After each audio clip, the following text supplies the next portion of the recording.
right. So the concept is it's Robocop, but he's a werewolf. Hey, welcome to the show. Tom King is back, and we are Messed it up on the first take. Pro. I think I do this every time. Hell? This has been like the last few times we've done this. This is embarrassing. I thought completely whizzed down my leg. All right, go ahead. Take two. No. You know what? No, we're gonna do it. We're gonna go live. We're going live. I have no idea what show I'm on because you didn't announce it. This could be anything. That's true. Yeah. Is this Word Balloon with John Sundress? It most assuredly is not. I love Columbo. John. He's a good guy. We're not talking about Columbo. We're not going to talk about Star Trek for 20 minutes. It's my show, where I will also talk about Star Trek for 25 minutes. No, John's great. I love John. He's like the Edward R. Murrow of comic book journalism. He's one of the Podfathers, the original 12 podcasts that were the first comic podcasts. That's right. That are now all turning 20 because they started in 05, 06. That's right. First, whatever, 7. Yeah, this month I think he's turning 20. So that's exciting. God. Yeah, it was CGS, Around Comics, John. What else? I mean, iFanboy came just a little bit later. Yep. Augie DeBleek's podcast. And I'm sure I'm leaving somebody out, but that's like the main. Those are some of them. The elder statesman of the pod world. The elder statesman. They kicked in the door so that I could stumble through it and mess up my intro. And then Sal took their empire from them. I did. I snuck in through the window. I crept through their window like a burglar, and I took it. Oh my God! This is our movie, Sal. We have our movie. It's called The Podfather. Oh my God! You're not too far off. I actually have in my many notes of like, this is an idea for a movie, which I'll of course turn into a comic book instead. It's just Goodfellas, but like I just wrote Goodfellas, but comics. That was the whole pitch. Goodfellas, but comics. As far back as I can remember, I always wanted to be a man in funny books. Like that kind of. It's just, and I have never gotten any further than that because I feel like that's as good as it's gonna get. It's just Goodfellas, but comics. I was talking to a person in Hollywood I really like, a producer I genuinely have a lot of love for, and who's done and made great things, and they were pitching me on an idea that I was nodding along with because I think every idea has merit, right?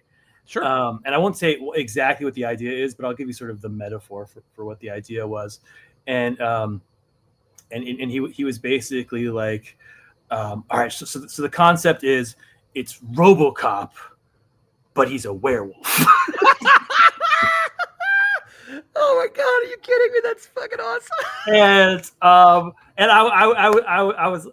was like, all right. I was like, I think I could work that. But then but in my head, I was like, I just want to make a show called "But It's a Werewolf." Yes, everything, but it's a werewolf. Yeah, but it's like Scooby Doo, and they're investigating things, and no matter what they go, what genre they go in, the third act twist is always that it's a werewolf. Yeah, it's just like they go to the amusement park, and but the head of the but he's a werewolf. Werewolf. Yep. Or they do truck drivers, but the truck drivers are werewolves. Like, it just works for every concept. It makes everything more interesting if someone in the room is a werewolf. I mean, that's where the game comes from. The werewolf game, which was then adapted into a movie that people, I guess, saw. I don't know. See, I saw it. It's a movie, but it's a werewolf. That's what I'm saying. But it's a werewolf. That's right. Now, the question, But I mean, it begs so many questions. Like, is it that it's a werewolf who's then turned into a Robocop? Or is it that the werewolfism is that he turns into a robot man?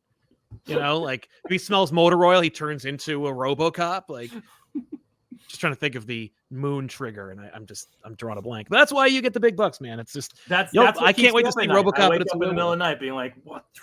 Does he be a werewolf and then become a cop, or a cop and then a werewolf? And when does he get in the accident? Who falls in the toxic ooze? Oh my God! See what I mean? Yeah, that's right. These are the great dilemmas we face. But it's a werewolf. This podcast is going to be, but it's a werewolf at the end. That's actually not a bad idea. That's a great name for a podcast, but it's a werewolf. I have a question concerning that very thing, just to switch topics all of a sudden. Please, I always come in and give the same speech, and I'm going to give it again because I love it so much. Your fans are the best fans. They come up to me at every con. I was just in Chicago. I got so many. This is my problem. I got so many Sal fans. But that can't be. What are the names of the followers of the Sal podcast? Are they Salites? Are they salivators? Are they salamanders? Yeah. Well, thanks to you. You've asked this before. I want to know.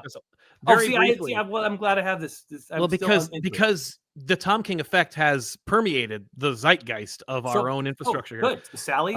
Because the channel's called Comic Pop, so we've called the audience the population, which you, I believe, called it kind of culty, which I can't refute, but I also I'm not drunk? I remember none of this. I gotta stop taking those. You know what it is? We do these shows so late. I mean, it's like well past either of our bedtimes. I have no idea who I'm talking to right now. This is John Suntress from Word Balloon. Welcome to the show. I knew it. I guessed in the beginning. But yeah, you suggested salads.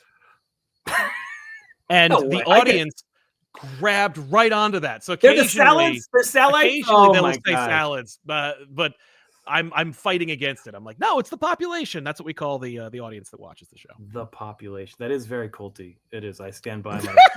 See, I'm telling you, we're the. I'm population. Glad that you stick to your guns. That's you're a man of the population, but it's werewolves. But it's werewolves. That's right. Yeah. That's why. Okay. Well, let me just say, when the population comes by. I'm gonna say this the next time they come by. They're like, Tom, I'm here from Sal's podcast. Like, no, you're not. You're from the population, motherfucker. They'll be like, oh yeah. They'll be like, this guy knows. Yeah, is he a member? Right. They are so nice, so kind, so passionate about comics, and they love you and they compliment you. And I tell them that behind the scenes you're completely different. It's true. And yeah, no, I'm a werewolf. You're a literal monster. And so I sell books. So I see that Wolverine in the back. I have personally been hit over the head with that Wolverine because I spoke out once at a con. That's right. But in all honesty, I'm so grateful for your fans. I'm so grateful for this podcast, for spreading the love on comics. You fucking rock, and your audience rocks. You're very kind. I do love my audience. You're the cutting edge. Freaking amazing. It really is. Yeah, it's so nice. I do feel bad occasionally when I'm at a con and you're at the con, and then people come up to me and they're like, I just saw Tom King and I just talked to him for like 10 minutes. I just word saladed at him for 10 minutes about like how great his books are and how I saw it through your show. You know why they can word salad? Because they're salads. They can word. See what I did? Yep, that's called a layup. That's well done. But yeah. You should not feel bad. You should feel good that they're very. I love them. They have such a love for comics. Your fans. You have an incredible fan base. This is amazing. It's very true. No, the audience is amazing, and there is like just a deep love of comics, and I hope it's because we foster that a little bit. Like I have found my love for comics over the last 11, 12 years of doing this show, or at least this world that I've been lucky enough to be part of.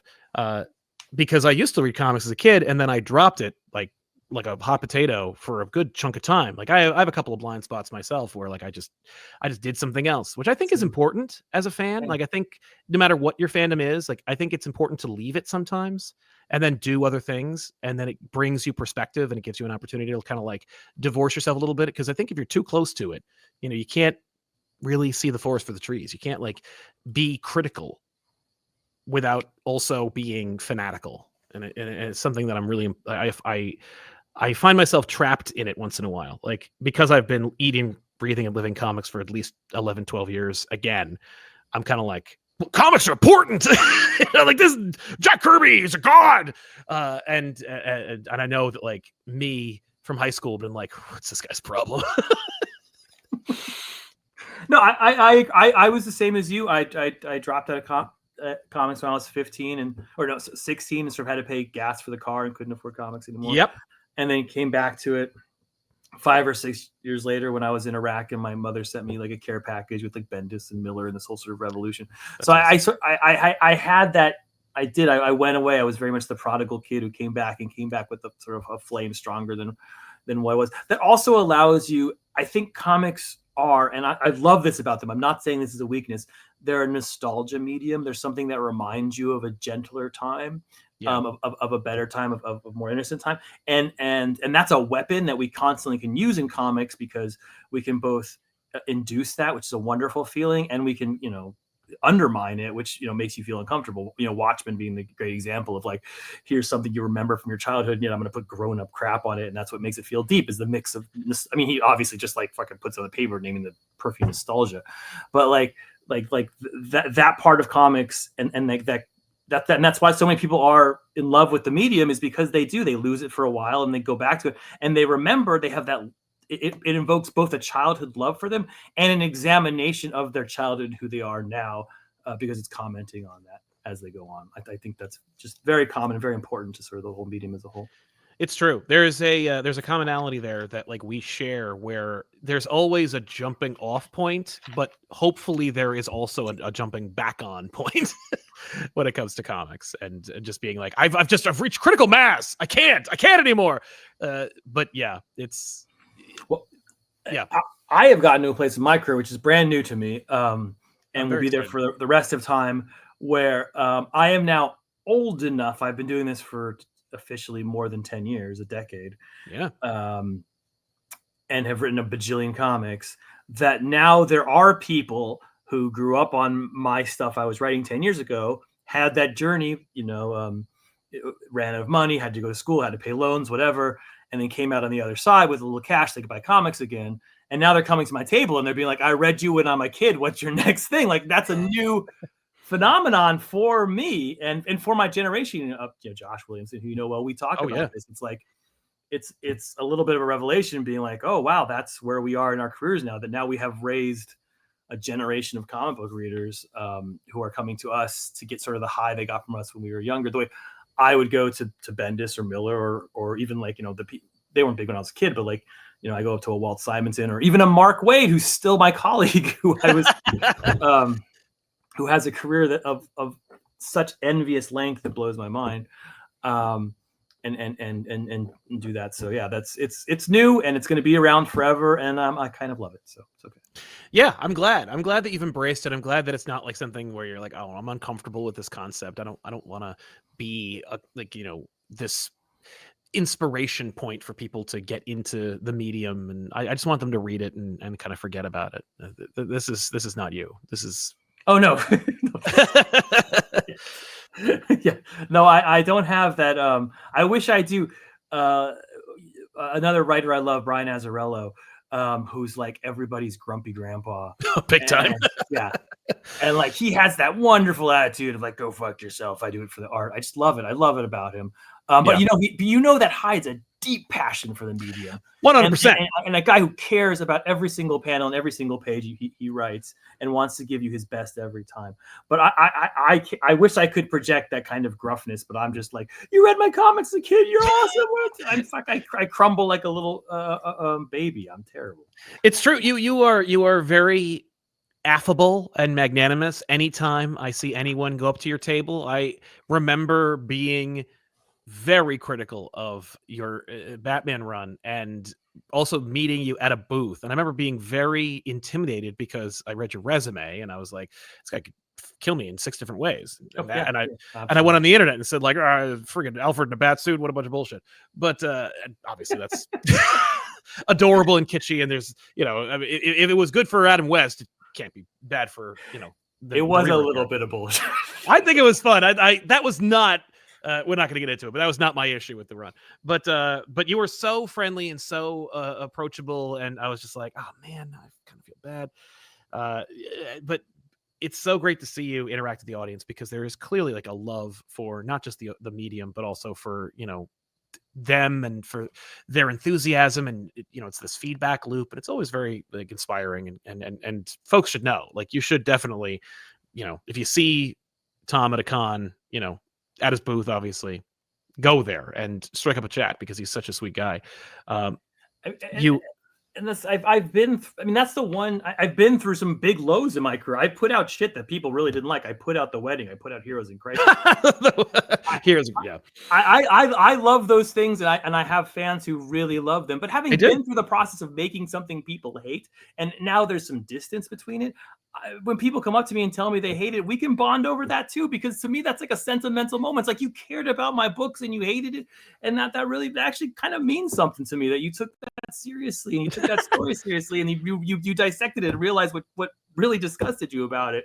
And it no longer sort of affects me. And having been through the worst of it, where just like the whole internet hates you for a few days, it's kind of like I've been through the trenches. I've been shot. I'm not afraid of getting shot again. It makes me a little bit of more of a risk taker, and allows me, hopefully, to keep living on the edge and not taking too much space.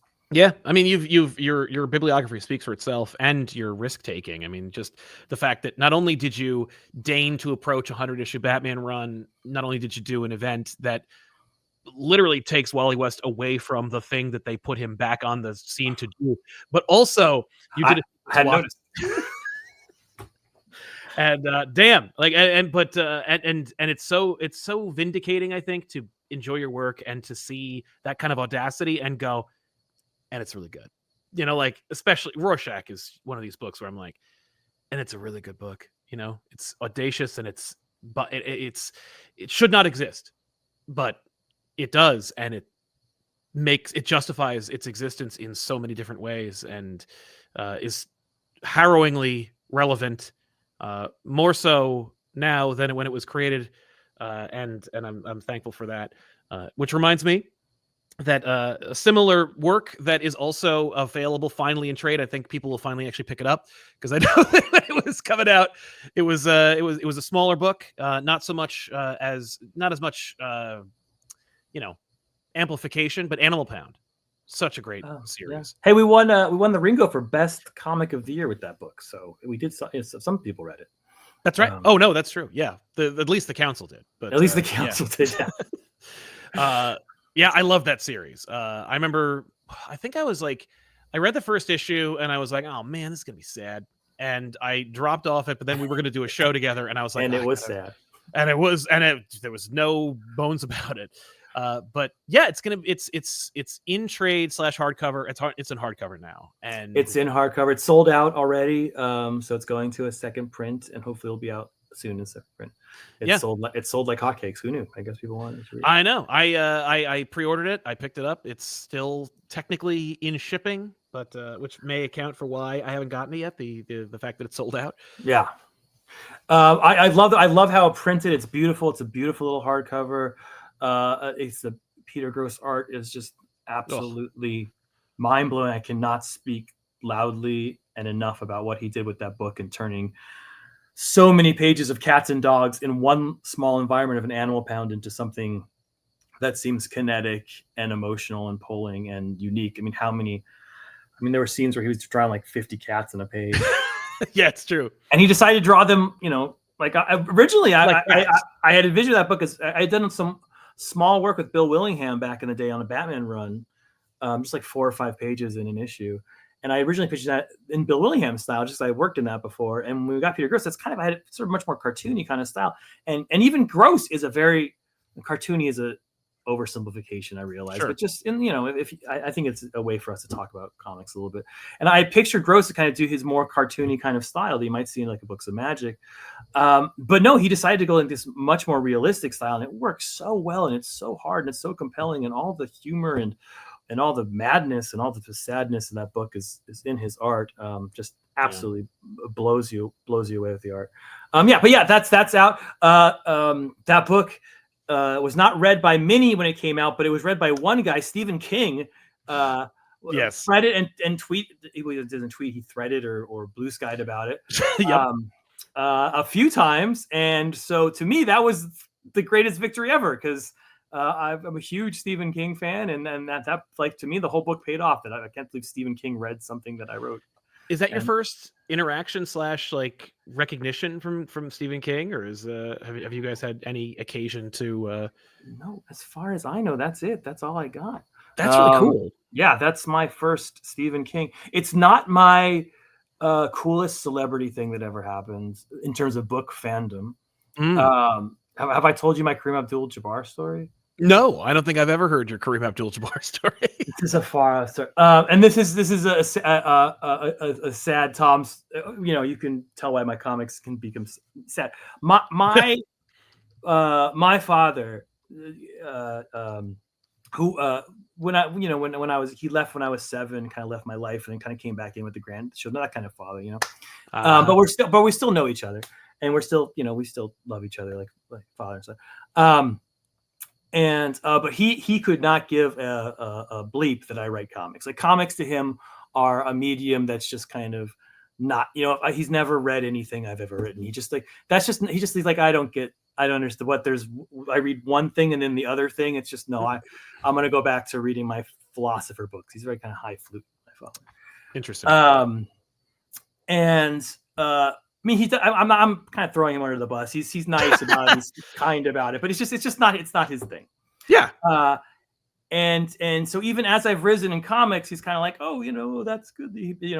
What is that the same as Pokemon? You're like, no, it's like he has no concept of the world. Yeah. And then for people who don't know, Kareem Abdul-Jabbar, I'm from LA. My father went to UCLA, and we grew up massive Laker fans, and obviously UCLA is the home of Kareem Abdul-Jabbar, who won like 3 or 4 championships there, and then he won another 3 or 4 championships with the Lakers, and he's one of the greatest basketball players of all time, and he's also an intellectual, and he writes columns for New York Times and stuff. And of all the books, Killing Time, this side little Batman book I did with David Marquez, which is beautiful, somehow got to Kareem Abdul-Jabbar, and he dedicated an entire blog post of his like intellectual thing saying the best comic I read the whole year was this Killing Time by Tom King. Wow. And that is very flattering because he's amazing. This is a guy who was like a revolutionary in the 70s, a guy who changed how sports are. And again, however you mark it, one of the top 5 basketball players of the time, maybe number 1 if you include his college career. And so like all of that is mind-blowing, but put all of that to the side. It was the first time I could go to my father and he's like, wait, Kareem likes what you do? Maybe there's something to this. Yeah. Yes, maybe this is the thing. Good job. So you're like, that was it was a dad. That was your conduit to get that was my conduit where dad's, I guess, maybe he did make good. Pokemon. Yeah, maybe he did look good. He's like, but were there werewolves in it? I know he was my father was, it was like a very nice moment that I could say, look, Kareem approved of mine. He's like, oh, okay, yeah, I'm gonna tell my friends about that. It was cool for that sort of son dad moment. Yeah, I'm glad that Kareem Abdul-Jabbar could provide that real human experience for you. Yes, the real. So thank you wherever you are, Kareem, for writing that completely unsolicited. Oh, he's a big fan nice of the show, review. so he'll see this. No. Oh yeah, he's part of the population. He's big. He's one of the biggest members of the population. Yeah. He's in the Basketball Hall of Fame, and the population are the 2 things he most loves belonging to. That's right. Exactly. Well, though, we only know him from his appearance in Airplane, unfortunately. So love his appearance in Airplane. Come on, I've been dragging that guy back and forth down there. Tell your father, try to grab Lambert back and forth on the court for 2 days. That's amazing. Yeah. Amazing. Roger. That's right. Can we just quote Airplane for the rest of the thing? Don't call me Shirley. Yeah. You mentioned apropos of Animal Pound getting its due and its flowers. For people, I should say Animal Pound. I've said this before. It's like a metaphor for fascism. Yeah. A follow up to the book you may have read in junior high called Animal Farm, which is about fascism arising from communism. This is about sort of fascism arising from other places in our society. So it's an updating or a modernizing of Animal Farm. It is. Yeah. It's horribly sad. It's not a book. I've written books that'll make you laugh. That's a sad one. That's a book that'll make you cry and be frustrated. And I apologize for it. But sometimes we're in the mood. Yeah, no, it's true. It will enrage you at times, because if you have any analytical mind whatsoever, you'll see the parallels, you'll see the metaphors, and I hope that it is an instruction guide in future classrooms, if we still have classrooms in the future. Because I remember being taught Animal Farm, I want to say like 6th grade, where I have no context for what Orwell's talking about. And the teacher is trying to explain to us what communism is. And I'm like, dude, we're in 6th grade. Like, we're children of the 90s. There's no way that we are going to be like able to connect who Stalin is. All right. Like, this is like let me first explain to you like how the structure of their government worked. Like, don't bother. Like, just, yeah. But anyway, I'm glad Animal Farm was not a success when first released. It was Orwell's. It was right at the end of his career. He died like a few years later. But it was not a big hit. Unlike some other books that he came out 1984 was a big hit, right? But what made it was it was written in 1944. What made it a big hit was in the 50s and the 60s. The CIA bought millions of copies and distributed them throughout the world. And so I'm hoping my former employees remember their boy Tom sitting right here. And come on, can you? Wow. Yeah, we could just load up an animal pound and just disseminate them throughout the. I know population. they don't do the propaganda shit like they used to. Yeah. That's This is coming from a former CIA agent, by the way, folks. This is, you can trust him. It's been 20 years. It's been a while. I'm old. Yeah, but they never fail to put it in your bio. It's like Tom King joins a panel of comic book creators to talk about why Howard the Duck is relevant. Don't forget, he was also in the CIA. Like, well, though I drop it in conversation just because it's an immediate conversation, make more funner. Like, oh, that's true. Yeah, if I'm just talking to, especially now that I'm doing all this Hollywood crap, if I'm like talking to some random actor and trying to find something that stimulates their brain, yeah, because my life as a writer is the least stimulating thing in the world. You're like, oh yeah, I woke up this morning, had an idea, I wrote it down, and then my kids came home, and that happened 365 times, and then I was a year older. Like that doesn't interest anybody. But I'm always like, yeah, you know, I find this strange bio was in the CIA. CIA. Then everyone lights up, and you can talk about it. To me, it's become the best icebreaker I have. That's just like I can bring that out there. Absolutely. And for what they put me through, I feel like they owe me one icebreaker. So absolutely. Oh yeah, hell no, yeah.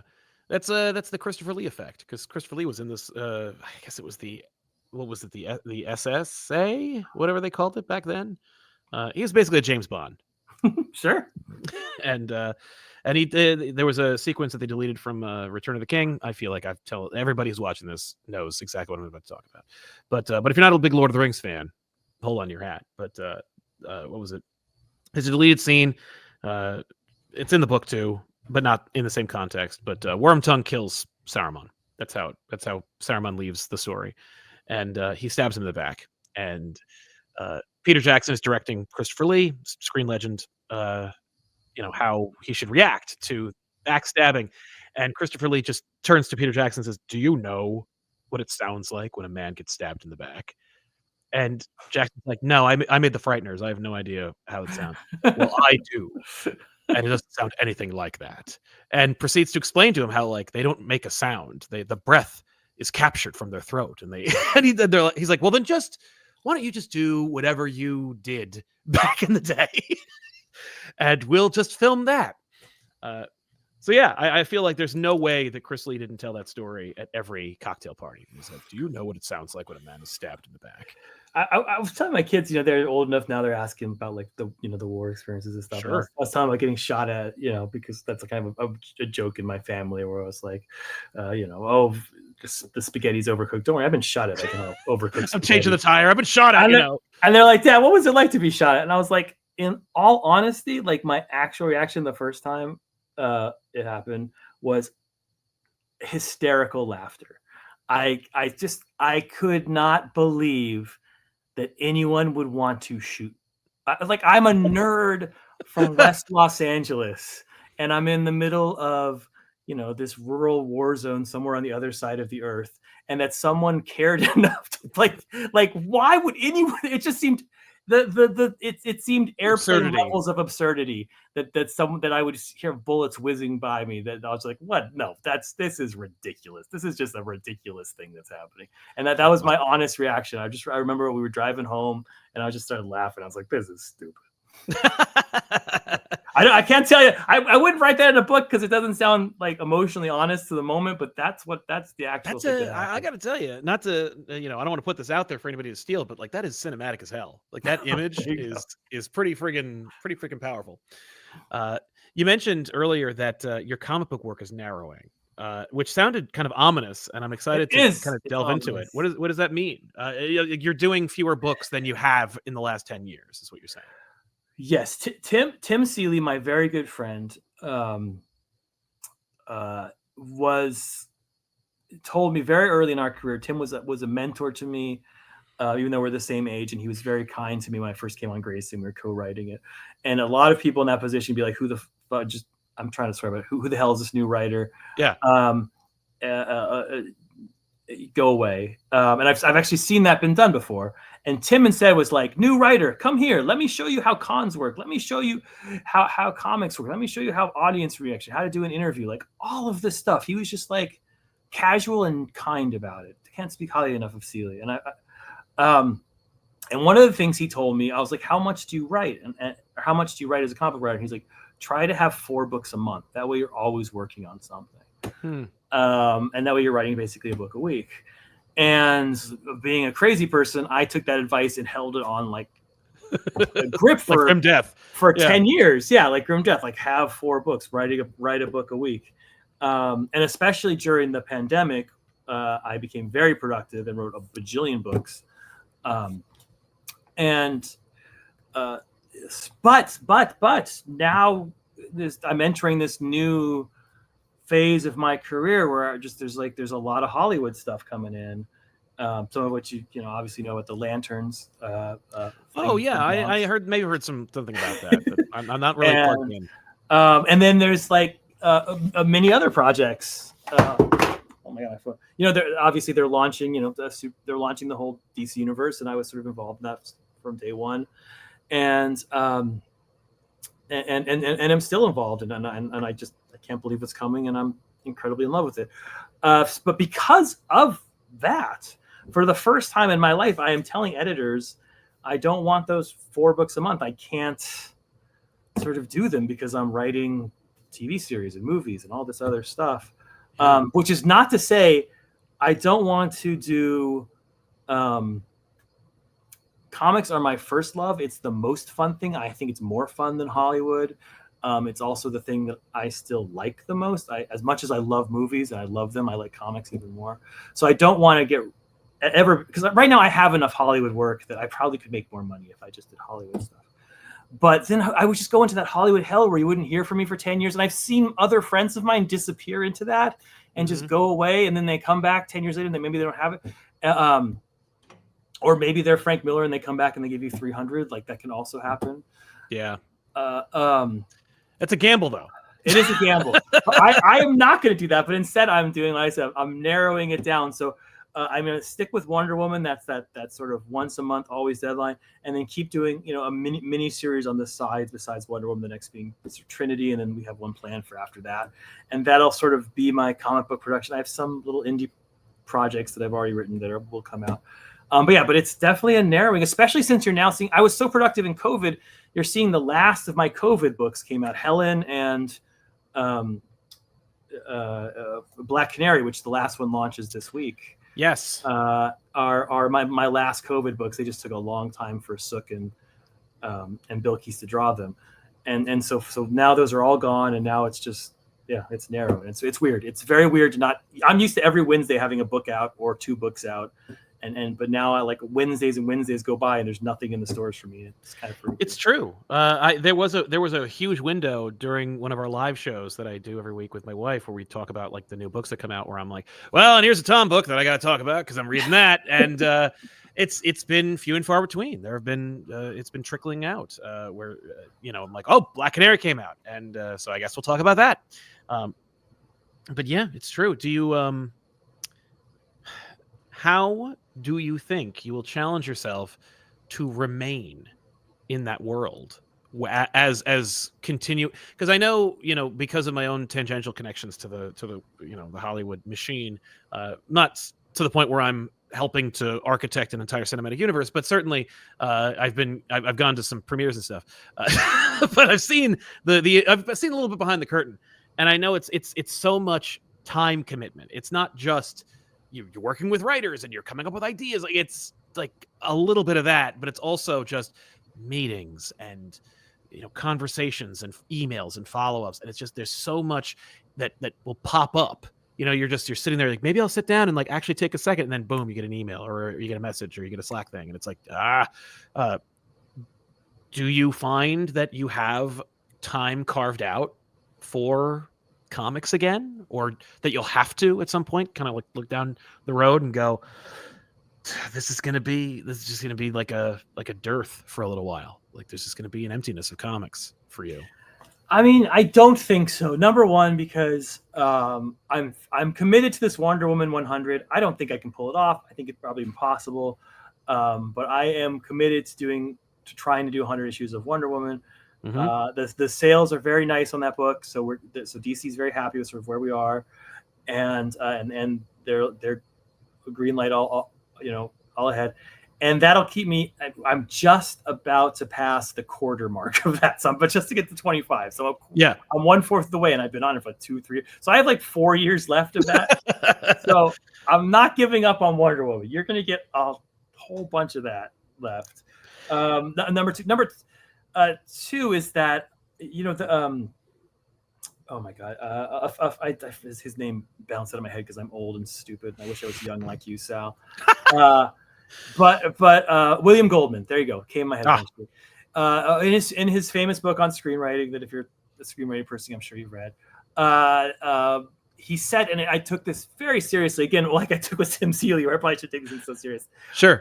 But he said, if you want to feel fulfilled as an artist, don't be a screenwriter, because there are so many compromises that'll come and people will tear your work apart. And when you look at something, you'll be like, oh, I did that section of it, or I did, like, you never get what you get with a comic, which is like, this is me. Like Heroes in Crisis, when you hate that book, you're hating something I created. I mean, yes, there were notes on it and stuff, but yeah, that was me. And when you're loving something like Mr. Miracle, that was me. That's not always true in Hollywood. So he's like, have a side gig. For him, he was a novelist, where you can get that artistic fulfillment. And to me, as a writer, if I'm not getting that, that's the high. I mean, life is too short. Like, I don't want to spend my life doing me. I grew up in Hollywood. My mother was a studio executive. I don't want to spend my life making stuff that no one will see or that I'm some small percentage of. I want to create things that are, for lack of a stupid or modest term, that have my artistic vision, and or at least my artistic vision combined with whoever brilliant artists I'm working with. Yeah. And so I can't give that up, because it'll make me because if I do, then I will stumble and fall in Hollywood. It makes me a better Hollywood writer to have an outlet where I can be creative in comics. And it makes me a better comic book writer to try this Hollywood thing, because at least I'm not just completely burning myself out. I think, I don't know. That's fair. You could have me on in a year when Hollywood has completely spit me out and said I'm a piece of crap. Not for anything I did, but just because I can't write. And then I'll change my mind. Sure. You're like, well, I mean, what do you mean? I'm writing 16 books and they're all coming out next week.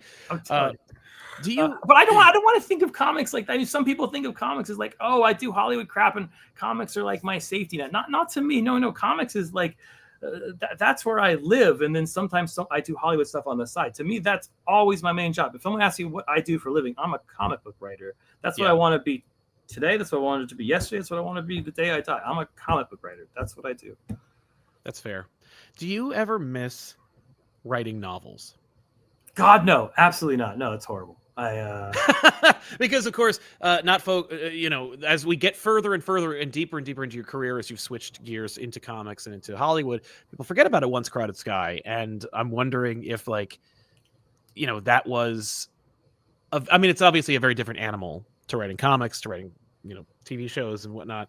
Is there, there's no part of you that's like, I just want to sit down, and just look at a blank page and just fill it with words and just leave it, you know what I mean? And never see it, just give the imagination over to the reader.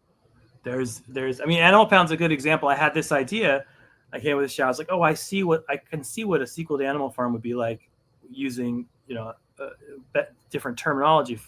And I was like, what medium should I do this in? I was like, this Animal Farm, of course, is a novel. I was like, I can write it as a novel. I have an agent. I could tell it as a novel. But I was like, first of all, it's not fun as fun. And second of all, I do my best writing in comics. That's where because I understand. I mean, I've done my 10,000 hours. I've been on the stage in Germany singing the same songs 40 times. I've made the mistakes you can make. I've tripped over the rocks. I know where they are.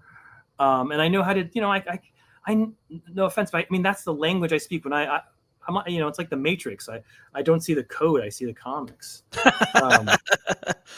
And so that's always, people also, as a deep dive into my career, since I'm talking about myself so much, being a novelist, yes, I've published one novel. That's true.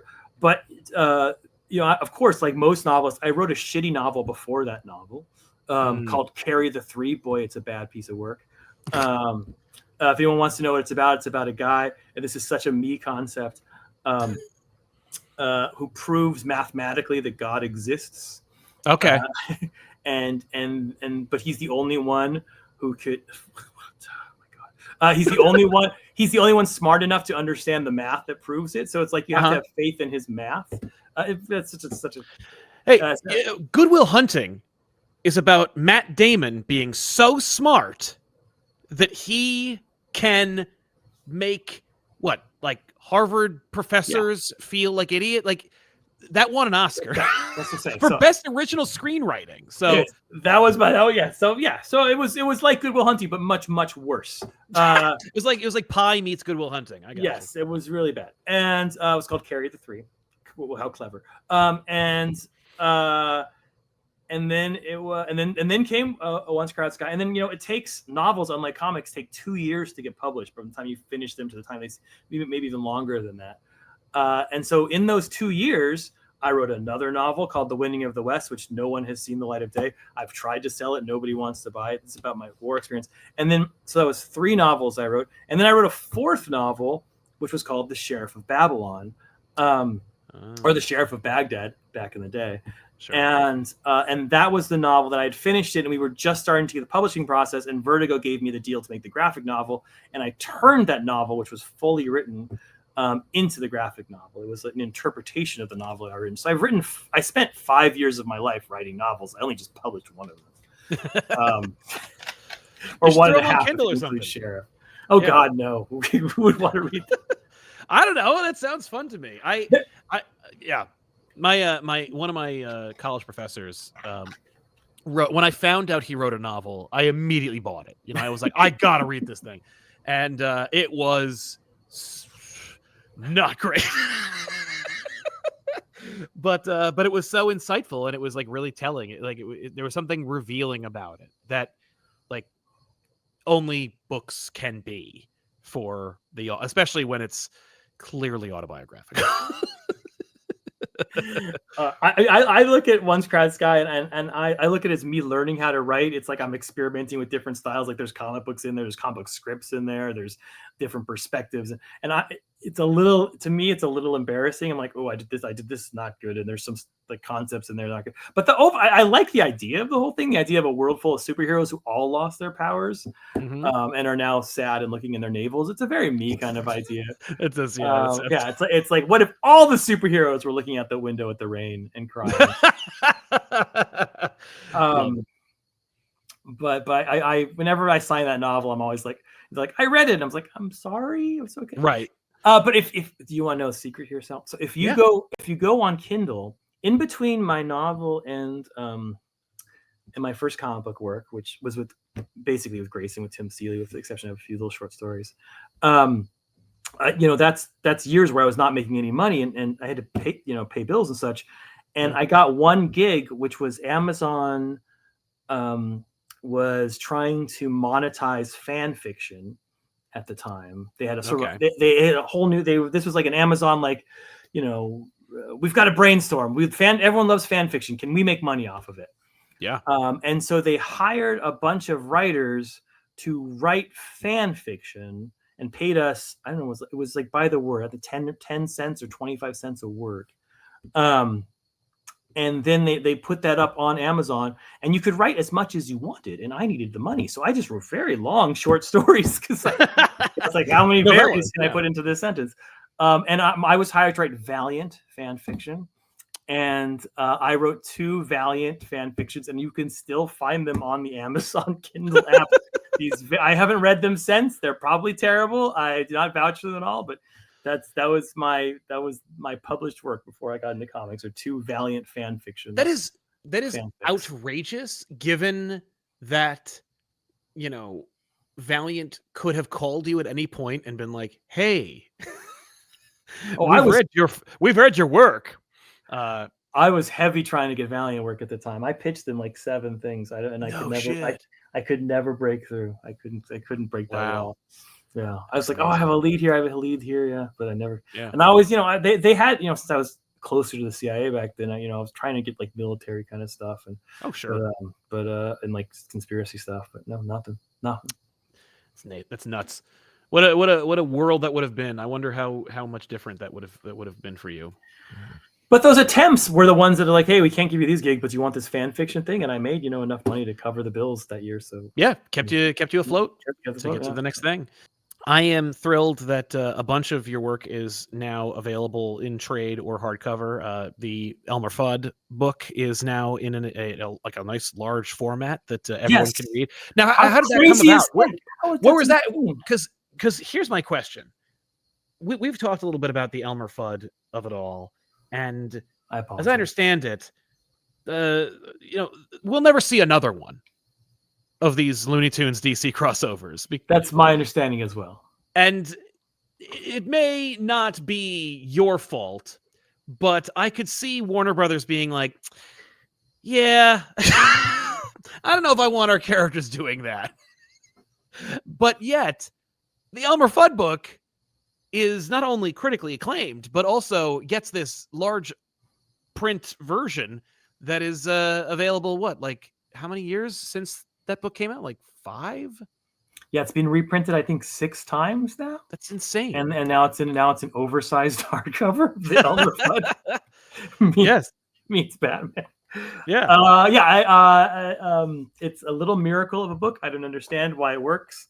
Do you want me to tell you the whole origin story of the whole thing?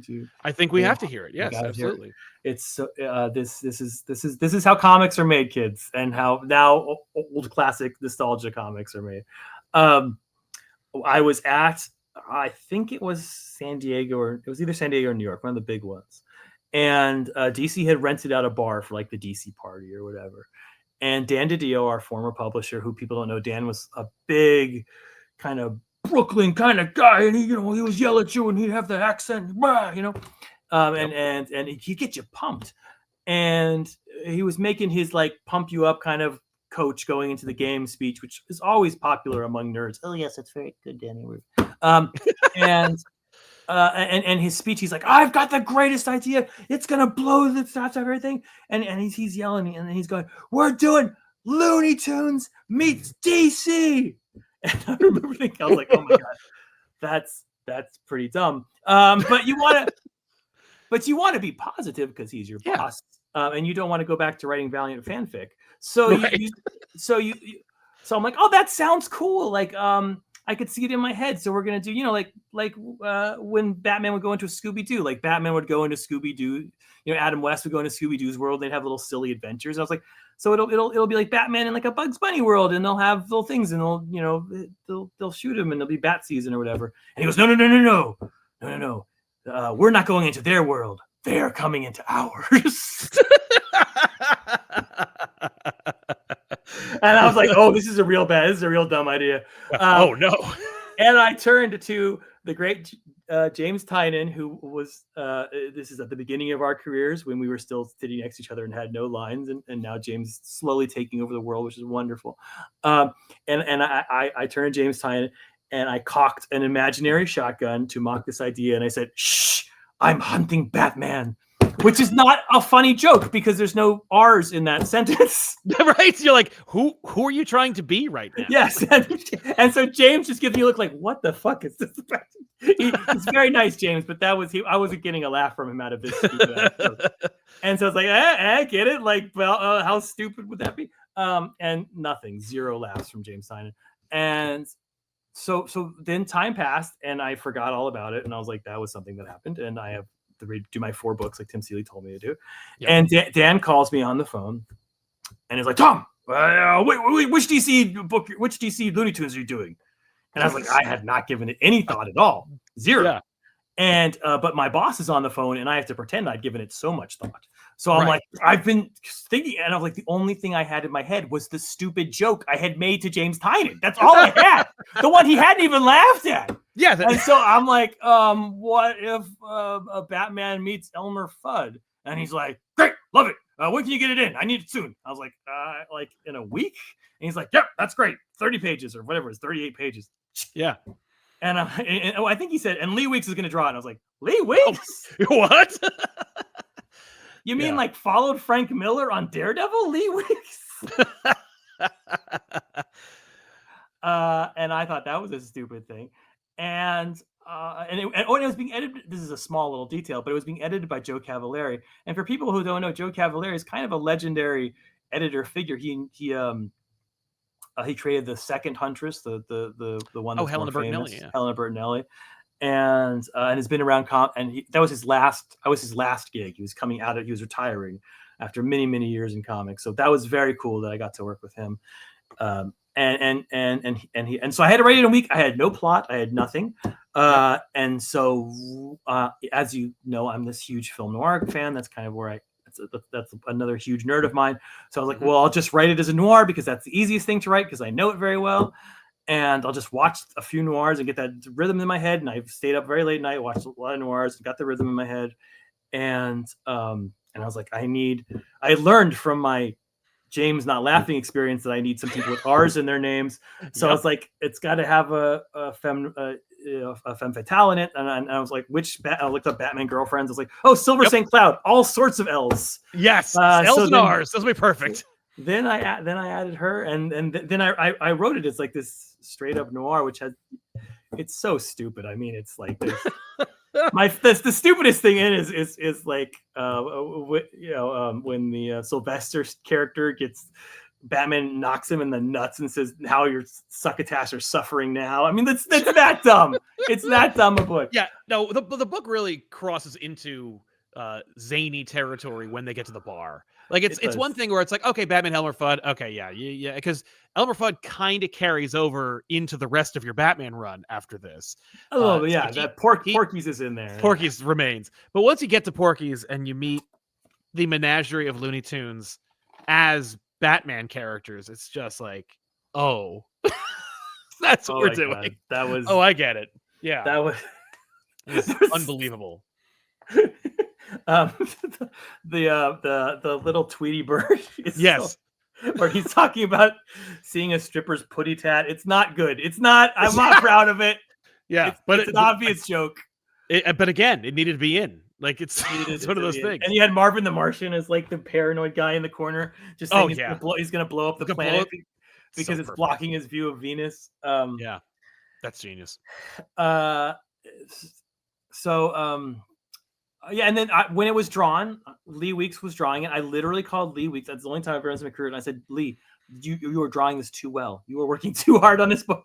Right, like you're turning in these pages, new iconic shit. Yeah, and he started turning them in at first with cartoon characters in them, and then I had to call him and be like, "No, they're supposed to be real world." You know, I tried to explain the James Tynion joke, and he's like, "I don't get that either." But and so he redrew it. It was basically his layouts, and he redrew it with real characters. But if you look on the very first page, didn't redraw the very first page, you'll see a little cartoon. I think it's a cartoon dog come into the bar in the middle of this kind of noir thing. So you can see the little leftover vestige of Lee's first pages. That's amazing. I love that. So yeah, so that's a long ass story about that book. And I thought, when it came out, it had 2 typos in it. And I got it at my house, and I flipped through. I saw the 2 typos. I was really pissed at it. I threw the books in the trash, and I was like, I'm never gonna think about this book again. Anyways, and it sold 100,000 and went back to 3 printings, and then they printed it again and printed it again. Now it's a hardcover. So the world is weird. Yeah. Now did they fix those typos? Yeah. They fixed. It took a while. The first. How many printings in do we have to go? No, the first 2 printings have typos. The first time it was printed in a trade, it has typos.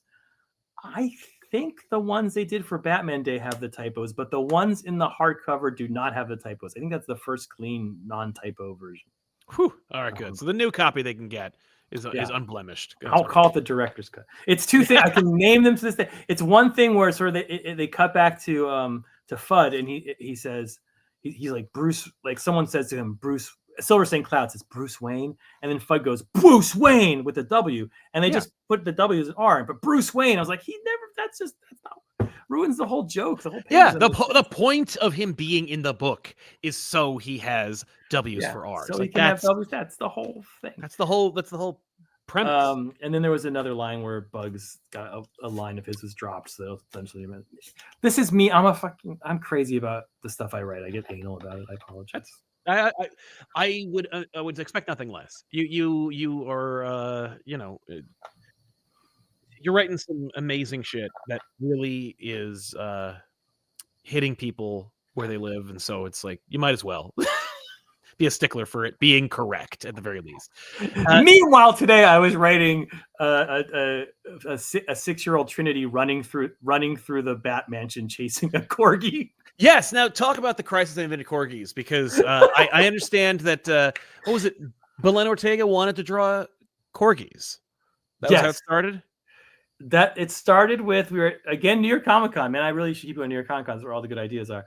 I met Belen for the first time. She'd be doing these wonderful backups where we were doing the stories of Trinity as she grew older. Trinity when she was 6, Trinity when she's a teenager, and Trinity is when she's in her early 20s. And that was a callback that absolutely nobody gets to, or early Wonder Woman from the 50s. Bob Kanigher used to do these imaginary stories with baby Wonder Woman, teenage Wonder Woman, and grown-up Wonder Woman. And that's where Donna Troy originates that, because Bob Haney misread that book and thought teenage Wonder Woman was a real character. Sidekick, yeah. and put Donna Troy in Teen Titans. So in a reference that nobody gets in my Wonder Woman run, we do these very silly, funny, and sometimes deep and sometimes very emotional stories about Trinity in the various years and her interactions with her babysitters, Damien and John. It was an idea I stole outright from Mitch Gerrard's. He wanted to do when we did the absolute version of Mr. Miracle, which is also out and also sold out, sadly. But if you can find a copy, it's beautiful and looks like that. We sold so many of those at Chicago. I couldn't believe everybody was bringing them up. I was like, these are weapons. Leave these at home. You're at a con. You're not driving this around. It's true. Schlepping your large scale books, absolute editions and hardcovers and whatnot. And every time that you are at a con that I'm going to go to, I'm like, gotta get my hardcovers and put them over. And I like, they're always heavy, and they and there's always like 4 of them. It's just, me, man. Just invite me out to your car. I'll come. Yeah, I need you to come to my car after the Tom, come to my car. Oh my God, Sal's gonna kill me. Yeah, see, then this is why we don't do this. What a way to die. Oh, it would be the perfect for our first episode of the Podfather. Oh, yes, man, we're freaking. See? This is a series now. It's an HBO series. I know. Boom. Yeah. Hey. I know exactly how you pitch it. Goodfellas, but podcasting with a werewolf. With a werewolf. But he's a werewolf. That's if you're losing them. You Robert Kirkman, where it's like, but I mentioned the werewolf. Like, whoa, holy shit! Did you just say werewolf? Because you've heard, you know the story, I'm sure. About, like, I do know the aliens. Like, aliens. Yeah. Yes. Whoa, did I tell you about the aliens? Oh, one of the greatest pitching stories of all time. It's amazing. I love it. We should probably cut out that alien thing. Yeah, we probably won't do that alien thing. It's good. But yeah. Have you ever heard the David Milch Deadwood pitch story? No. Does that bring any bells to you as I say this? So David Milch, if anyone doesn't know, David Milch is maybe the most gifted television writer of all time. I think that's sort of generally among television writers he's considered that. He did Hill Street Blues. He did NYPD Blue. NYPD Blue. And he did Deadwood, or sort of his trilogy of greatness, and then he did a bunch of sort of smaller series. Is that, but he's just generally considered to be the best of the best, and he's this very strange man. He's written his memoir. He grew up in Yale, but he was a heroin addict his whole life. So he was kind of very highfalutin intellectual guy who was addicted to drugs and gambling. And this is, I'm not talking behind his back. It's just he wrote a memoir about it. Sure.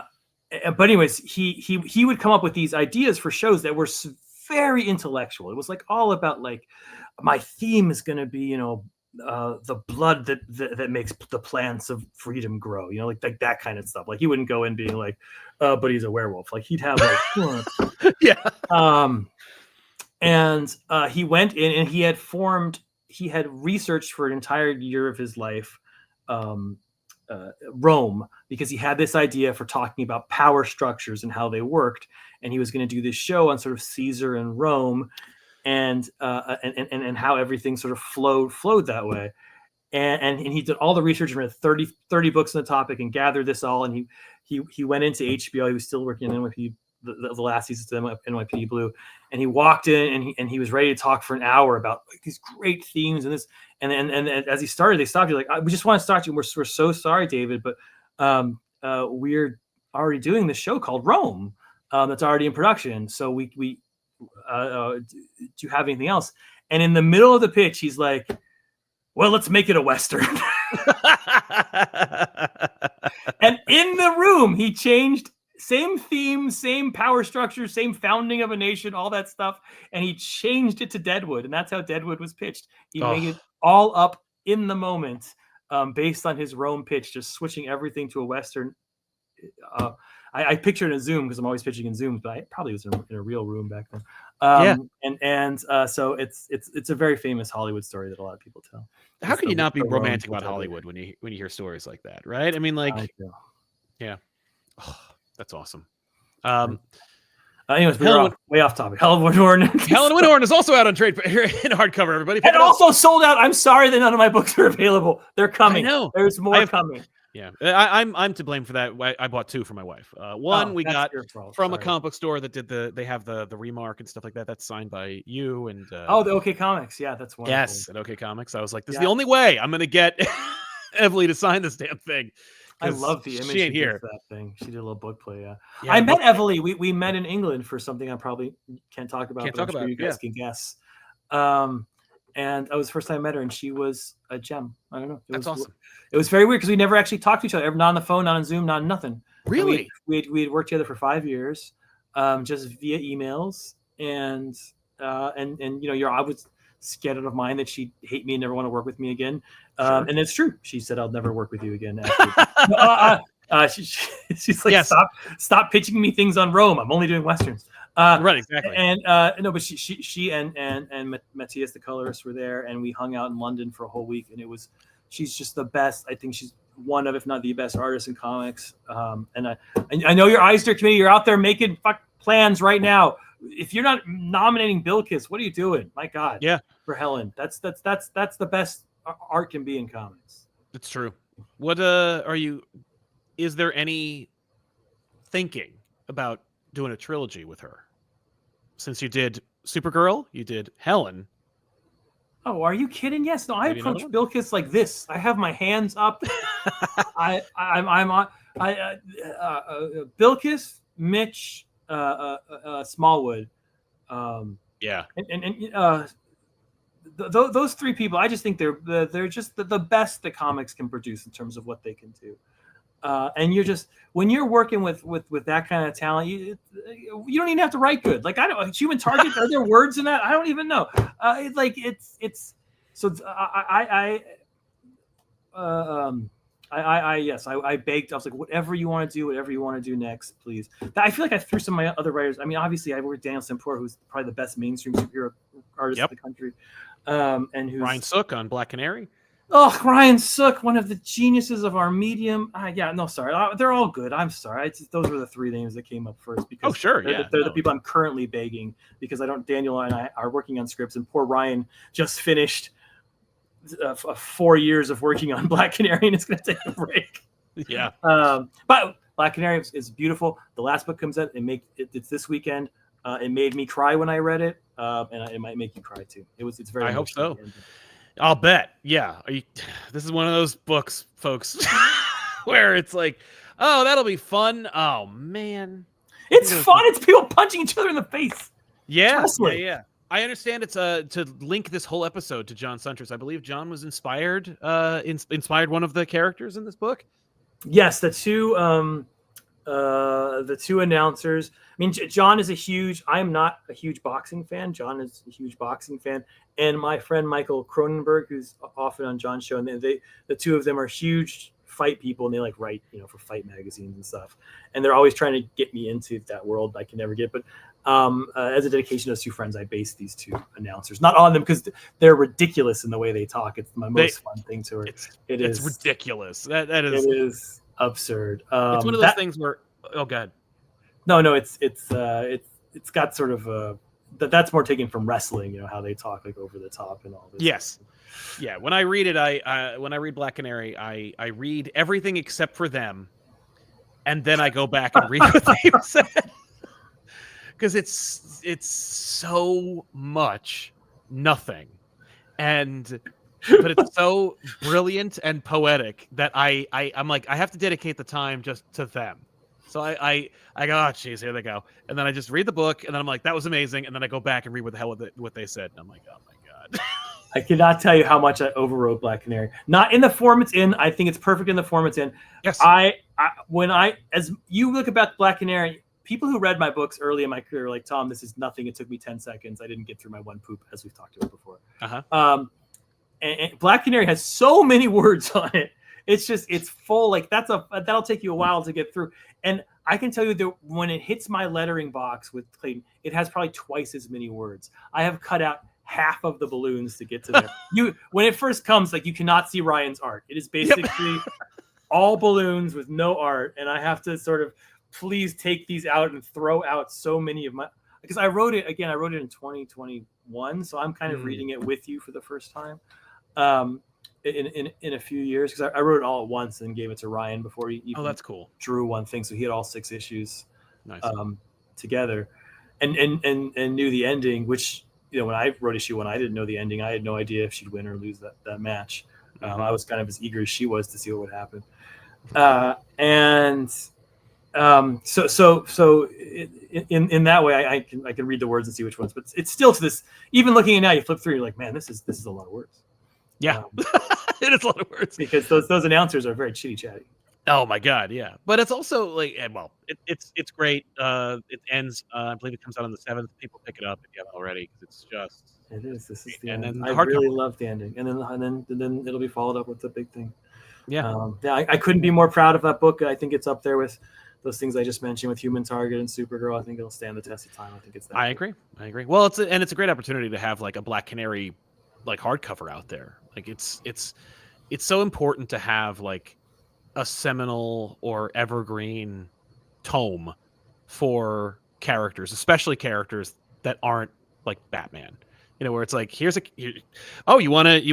there are so many copies of The Oath from Brian K. Vaughan for Doctor Strange. Yes. Because it's like, what the hell? You know, oh, I love Doctor Strange. I loved him in the movie. What do I get?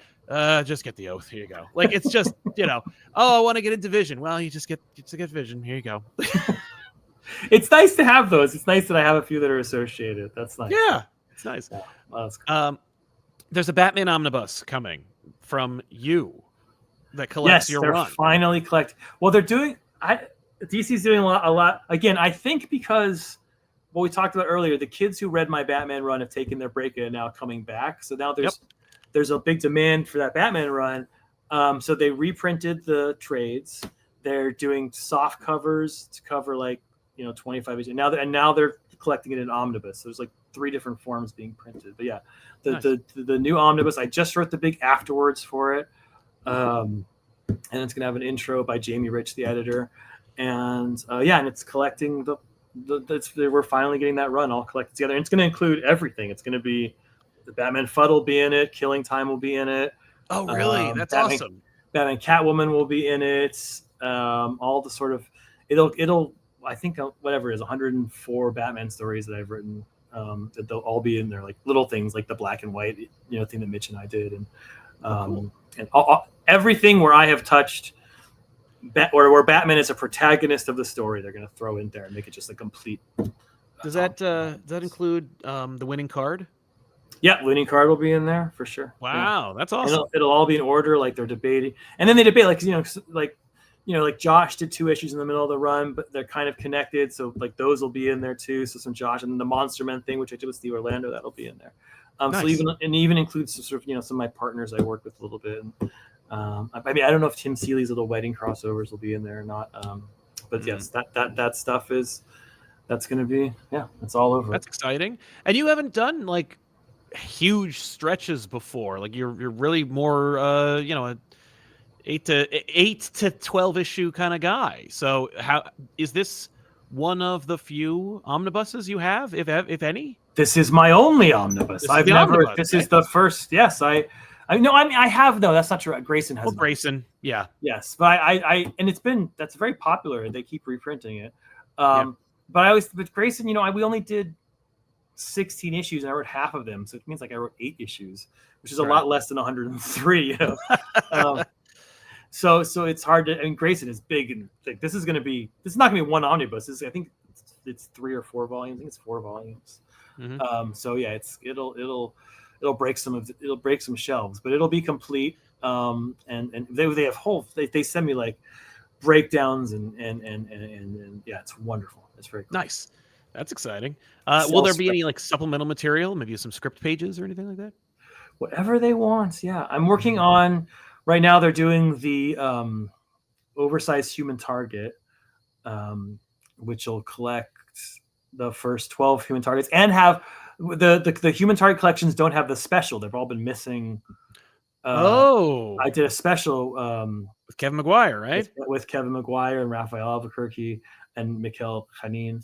And that has been missing. How you pronounce it? It is how you pronounce it. It is. I've been saying Janin. We all said Janin. I said Janin. I worked with him for over 50 issues on Batman. I said Janin. I met him in person. How you pronounce it? I was like, Khanin. I was like, oh my God, I was so wrong. Oh, I'll try to remember that. Yeah, so it's Khanin. And it's Bill Keese for people who don't know. Bill Keese. Bill Keese. All right, cool. Yes, not Bill Quiss. Right. It's Tome. People can call me Tom my whole life. I'm like, no, it's Tome. I know nobody's getting it. And it's Kinga, Tome Kinga. That's a stupid joke. See, this is how Batman. This is how Elmer Fudd got started. Stupid jokes. Hey, that's not bad. You get an oversized edition and 6 friggin' printings of it. So yeah, that's right. So we're okay. Tome Conga. From Tome Conga. What? Oh yeah, go ahead. Yeah. So that's finally coming. So But mostly for you, Sal, that means you'll have something to burn in your witch pile every year. It's true. Yes, that'll be my book. I'm thinking about getting it because I want to. Because I really enjoyed Batman Catwoman, and I have not yet finished. And I have not finished Killing Time, but I will one day. No, what I say when someone says what's Sal like, and I was like, what I love about Sal is he disliked my Batman run and told me to my face. So that way I can believe him when he says he likes something. And I appreciate that about you. You're a fucking man, and I appreciate that. Thank you. I try. I'm not one of those people who I don't want to hurt feelings, and I'm not trying to like gain curry favor with my like stick it to them attitude. But it's like, I feel like I've celebrated so much of your library that it's okay to say that I wasn't a huge fan of the Batman run. When you've written, I think I'm up to like 300 individual issues or something like that. One of them is going to be the 300th best one, and that's not going to be a good comic, buddy. So I'm okay with it. I appreciate it. That's I mean, nobody worships Alan Moore more than me, but there's some Alan Moore comics I don't want to read more than once. So, there's a couple of those where I'm like, oh, Alan, I think you missed the mark on this one, my friend. I don't know if you've read Neonomicon or whatever the hell it's called. But I have read Neonomicon, which is all two panel pages. Yes, I have. Yeah, and I'm like, pass. But yeah. But we got to talk about Trinity a little bit more. We haven't really. Yes, that's the big thing. What are you doing? I'm supposed to be pitching that whole thing because you're. I know. I've been wasting my time. Yes, that's my new book, my new series that's coming out that I'm currently writing to this very day. And Sal, it's stupid. I'm not gonna lie. It's delightful. I have no doubt. Yeah, it's delightful. It's wonderful. It's emotional. It's deep. It's beautiful. It's funny. But just so people know what the plot of this book is, and it's not a joke. The corgis, the oh my God, it's terrible. The babysitters, so there's 3 Trinities. That's why it's Trinity. Yep. And they all have 2 babysitters. And all of those babysitters, John and Damon, so if you do the math, 3 times 2, there's 6 of them. They get turned into corgis, as happens, and they get lost in time. And so there are 6 lost corgis, bat corgis and super corgis, lost throughout the DC universe. Excellent. And the 3 Trinities will be chasing them through the DC universe because they're causing, as corgis do, they're causing damage as they go throughout the time stream. Yep. And so that is the plot of this actual comic book that I'm writing. It's about 3 daughters of Wonder Woman chasing corgis through time. And so we go to big DC universe moments. And the first one is a Crisis on Infinite Earth. There's a corgi lost in the crisis, and it's called Crisis on Infinite Corgis. Yep. And the second one, we go to the death of Jason Todd, or just before that. What? And it's called that's called a death in the family. So that's called a corgi in the family. Okay. And the third one, we are going to the old George Perez Wonder Woman, Gods and Monsters, and that's called Gods and Corgis. And Sweet. you can see a pattern. And then Uh-huh. what I'm literally writing today is we're going back to an event called The Wedding, the Batman Catwoman wedding, and a bat corgi puppy is lost at the wedding. And so I'm revisiting Batman 50, my most controversial issue. Wow. You're not doing Heroes and Corgis? Well, I got 2 more issues, so we'll never. Oh no.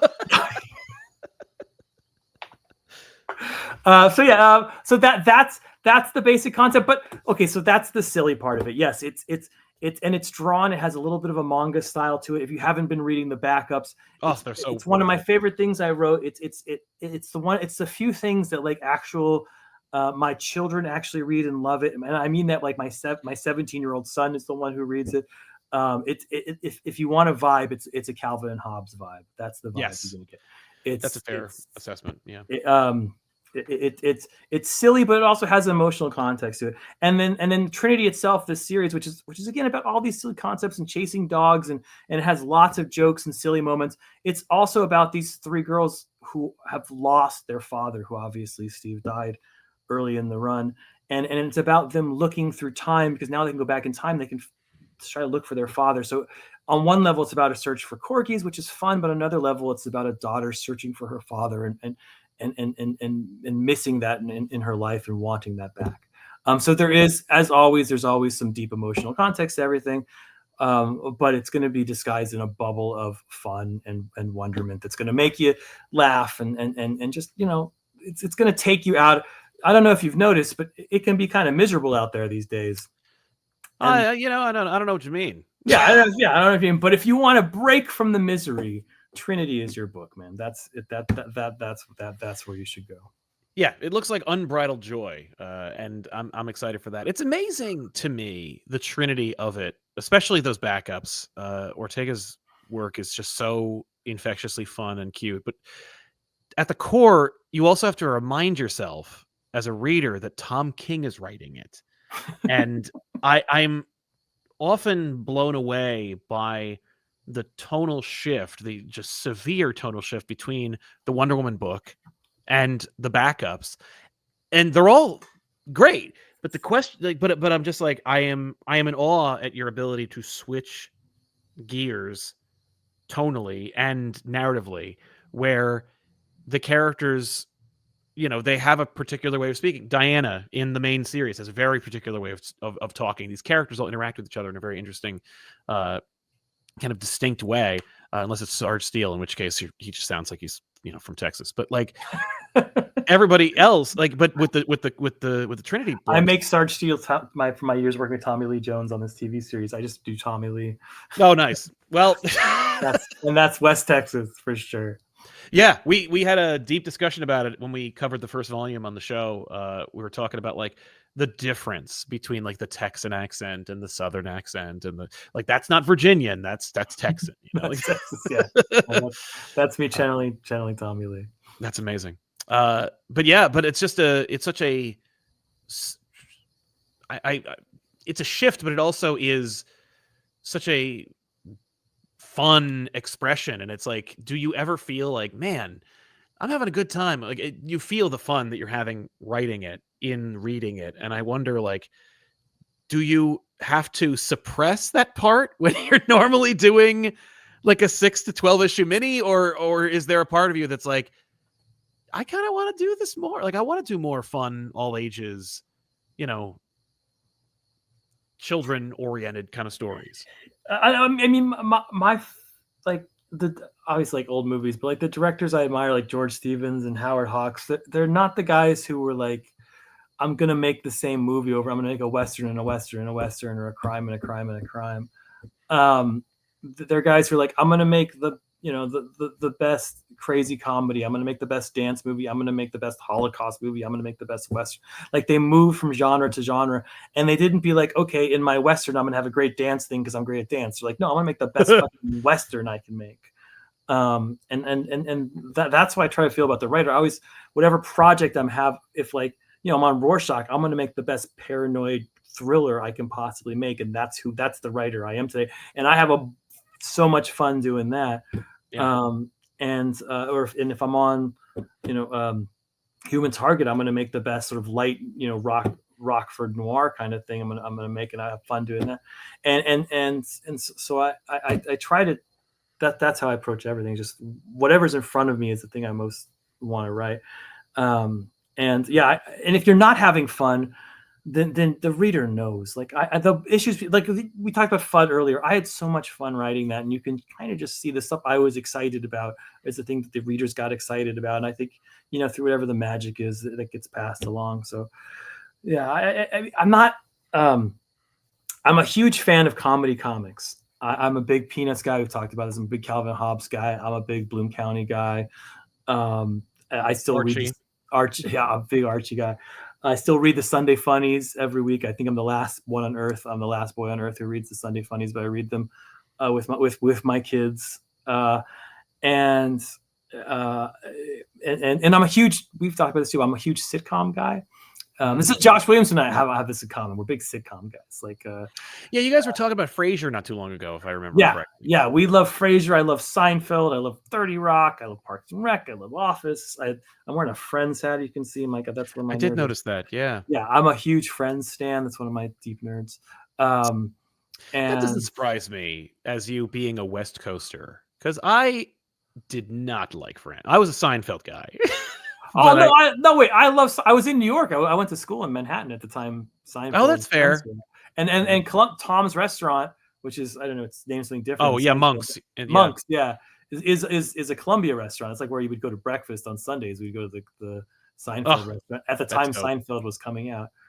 So no, I love both of them.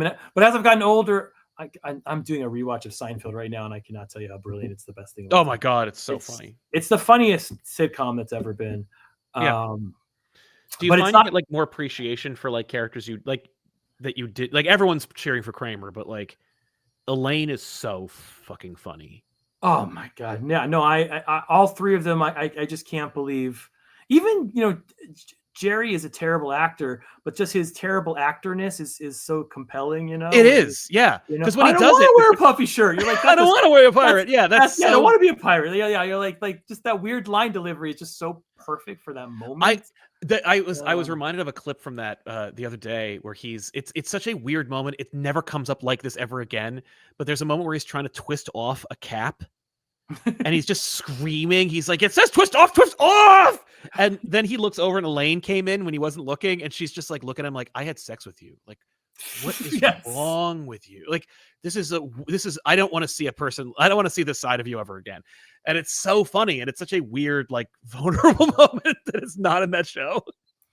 It's so well observed. And it's so well put together. And in the rewatch, I think Kramer got. I mean, obviously he had some problems in his personal life. Oh yeah. But now I look at him as a writer, and I look where he's getting laughs from things that have no laugh lines in them. Yep. And you're just like, how? Like they would give him. He would be like Jerry would be like, I'll see you tomorrow. Yep, see you tomorrow. And somehow he'll get a huge laugh because he'll do like, see you tomorrow. Like he'll like do this weird pause in the middle of it. Yeah. When I was in CIA training, it's a conversation starter. My partner in CIA, we do train with a partner. I may give away too many secrets, but and we in CIA's training, they're just stressing you out until you collapse. It's kind of like what they do. They just like drill you, and to avoid stress, we would do Kramer quotes to each other as we yell. So it always reminds me of CIA training. I was going, giddy up. Giddy up again. Yeah, back and forth. Be like, like, how did your day go? But anyways, yes, I have new. So all that stuff, and I love channeling that into writing stupid comedy. That's great. I love that. Yeah, into what I mean. Literally today, I was writing, and I love dogs too. So dog humor is stupid. Oh sure. But I was writing this corgi's running through the mansion. He's causing chaos as he goes, and I was like, okay, so where could he cause chaos? And I'm like, okay, so he's running through like the weapon room. He's got a big spear in his mouth, and he's he's dragging one of like Batman's paintings. He's got a Fabergé egg in his mouth, and he breaks it. It was like so much fun just wrecking the whole mansion with this corgi. And I was having an abs. And then I have Alfred, who I love writing, and even though I killed him, even though you killed him, yeah. But since this is in the past in the wedding, he's alive again. Yeah. And he's got this very dry wit, which makes me crack up. I just picture him very sort of, I write sort of very Monty Python kind of Alfred. Oh, I love it. Yeah. That's great.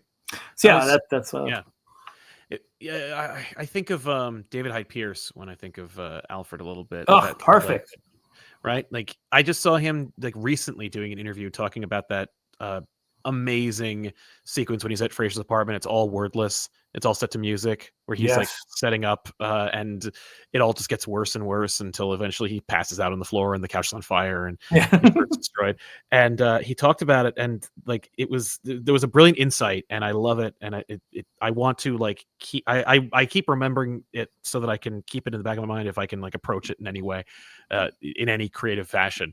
But he talks about how the way that he got that scene and the way that it like sells it so well is, and it was, I think he said it was like a piece of direction he got. And it was just, on the next one, you're going to fix this. Like that was the mentality that he kept in the back of his mind. Like, yes, it is a calamity, but this next thing I do will fix it. That's and smart. That is so brilliant. And it's just like, it informs the rest of the whole sequence. It's just so great. But yeah, I just think of Alfred trying to like herd corgis, which is just that's perfect. Great. That's perfect. Yes, I'm probably channeling some British David Hyde Pierce. That's right. Absolutely. That's absolutely perfect. My God, I wish you were writing this. What the fuck, man? I'm happy with yours. That's my ultimate dream, to write a sitcom. Someday. Yeah, get to do the tropes. Well, I know they're shopping Frasier Part 2 around, so maybe they could use a. Oh, don't think that Josh Williamson and I don't discuss, as we're both huge Frasier addicts, what we would do if with a revival. If Kelsey Grammer came to us. We could fix it. We could find a way to make it work. Don't worry. It could do some work. The San Diego Comic-Con is coming up in July. I just got my tickets. I'm very excited about going. Oh, you're gonna be there. I'm gonna see you. We'll hang out. I would love that. That would be terrific. I'm hoping to catch Fantastic Four when it comes out that Friday. Heard of it? I'm grabbing. Yeah, I've heard of it. I'm grabbing tickets. I saw Deadpool Wolverine with Josh last year, and so I'm hoping to grab some tickets and coerce him into going. We're working on hopefully that'll be fun. But it sounds like a fantastic movie. I cannot wait to see it. I'm going to see Superman 3 times before I see it. Well, it'll be out. I think at least a week, if not 2, before Fantastic Four. Which isn't it crazy? Fantastic Four and Superman. I feel like this is a Barbenheimer moment. I hope it is. It's funny because I think, and I don't want to put you in any hot water, but I think originally Superman and Fantastic Four were supposed to come out around the same week. I know nothing. And someone blinked, and I know it was Marvel. So congratulations on getting to keep that week. But I couldn't be more excited about this Superman movie. I've been with it since day one, and it's been just a miracle seeing it all come together, and I'm just ecstatic for its release. I went and saw Minecraft with my 11-year-old. Did you destroy the theater with the rest of everybody? Yes, I did. I destroyed the theater. I was the one person. People were like, who's that weird guy? No, it was kind of because I live in DC. We went out to the suburbs in Virginia, and it was such a funny situation because I had my son and his friend, both two 11-year-old boys, who this movie was made for. Like, my God. And it was literally like someone copy and pasted me. It was like the whole theater was full of dads with like 2 to 3 11-year-old.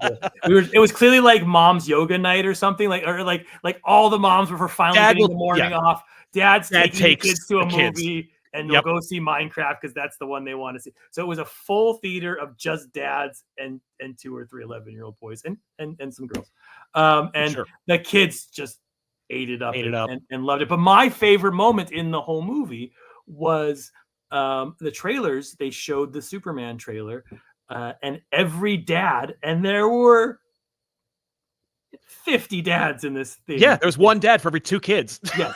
turned to their kids and went, "That's Superman." And I've seen the Superman trailer, so I got to look around and I saw hundreds of kids get into the front of their seat and lean forward and looking at this blue and with their eyes open. It was like they were seeing Superman for the first time, you know. Some of them are, and they're like, "Yeah, I want that. That's awesome." All right. And I was like, okay, this could be right, it's working. This is working. This is going. Yeah, it wasn't just the dads going like, "All right, I'm taking you to see this movie, kid." No, they were just like, you know, like I literally, I took pictures with my phone. I will show them it someday because it was such a moment of just seeing this entire theater full of children excited that Superman was coming. It made me feel like I'm young enough. You're a little younger than me, but I was 11. I was 11, 10 when Batman 89 came out. Mm-hmm. And I remember that energy, and I remember everyone in the school who used to beat me up for being a nerd suddenly wearing a Batman t-shirt and be like, "Batman's cool." And I feel like we could have that moment, and to have it multiply, because hopefully Thunderbolts is awesome this weekend. Can't wait to see it. And to have that multiplied by the Fantastic Four, and to have this summer of like these incredible movies and this incredible moments of comics and nerddom and awesomeness, and it's just exactly what we need at this moment in history, and I can't wait for it. I think your audience, there's so much energy in comics right now. It's true. Thanks, not thanks to me, thanks to the hard work of you can take a little bit of credit, and Josh Williamson and Robert Kirkman and Jason Aaron, my favorite writer in comics. And there's just, comics are reaching a new height right now, which is bizarre because, you know, we hit the pandemic and everyone was like, "Oh my God, that was a height we'll never reach again." And we were kind of sagging, and now we're back above pandemic levels. Mm-hmm. And so I'm so grateful for your audience. I'm so grateful for this moment. I'm so grateful we get to share this moment together. It's just, I got nothing but joy for this meeting, and for what's coming is going to be bigger. We're like in that point in the roller coaster ride where you're like clicking to the top right now, and it's a thrill to be on it with y'all. Well, ditto, man. Thank you so much for being here, and thank you for your contributions to making this medium so exciting and so fun to not only talk about, but also, of course, to indulge in. We do appreciate all your hard work, and we look forward to seeing what's next for you, man. I know that things are winding down as far as like you're narrowing. I think I liked your expression of narrowing it, but not leaving, and I can't wait to see. You'll have to be more selective, which I think is kind of scary. Like with the next thing that you come out with will be more event-like. It'll be more like, this is a big deal. Tom's doing a book. What is it going to be? We just vaguely announced that Smallwood and I have done something. I wrote something for Smallwood, so that's the next big thing. So. That's awesome, because Human Target was effing amazing. Thank you for that book. I should shut up and say goodbye. Thanks for being here, man. And thank you all for watching. We'll see you guys next time. So long, everybody. Absolute pleasure.